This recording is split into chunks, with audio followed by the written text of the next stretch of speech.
वृक्षों से ही ईंधन और खाद। वृक्षों की सूखी डालियां हमारे बड़े काम की होती हैं। उनका मोटे तने का भाग मकानों की छत पाटने, पाटा, हल, बैलगाड़ी, किवाड़ आदि विविध उपयोगी वस्तुएं बनाने के काम आ जाता है, तो पतली लकड़ियों से भोजन पकाने का काम चलता है। किंतु वृक्षों के अभाव से उत्पन्न यह परेशानी भी हम स्पष्ट देख रहे हैं।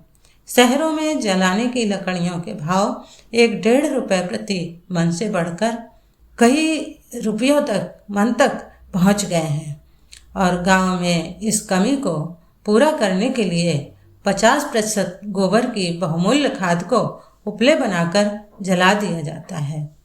कदाचित इतनी खाद ना जलती और लकड़ी का ईंधन मिलता रहता तो खेती के लिए जितनी खाद अब मिल रही है उतनी ही खाद और मिल जाती, जिससे उतनी ही फसल में 1.5 अन्न उत्पादन किया जा सकता था। दूसरी रासायनिक खादों की अब बहुत चर्चा चल रही है, पर वे सब गोबर की खाद के आगे भीख मांगते हैं।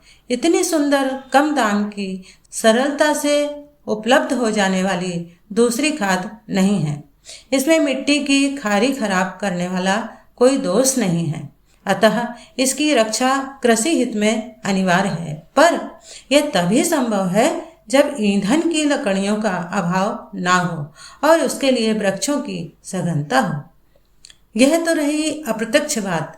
प्रत्यक्ष रूप से भी वृक्ष हमें सुंदर प्राकृतिक खाद प्रदान करते हैं। पतझड़ के दिनों में सारे वृक्षों की पत्तियां जब गिर जाती हैं तो ये कूड़े की शक्ल में इधर उधर बिखर जाती हैं, कुछ बगीचे के आसपास ही जमा हो जाती हैं। इसके बाद वर्षा ऋतु आती है। वर्षा ऋतु में सारी पत्तियां सड़ गलकर मिट्टी में मिल जाती हैं।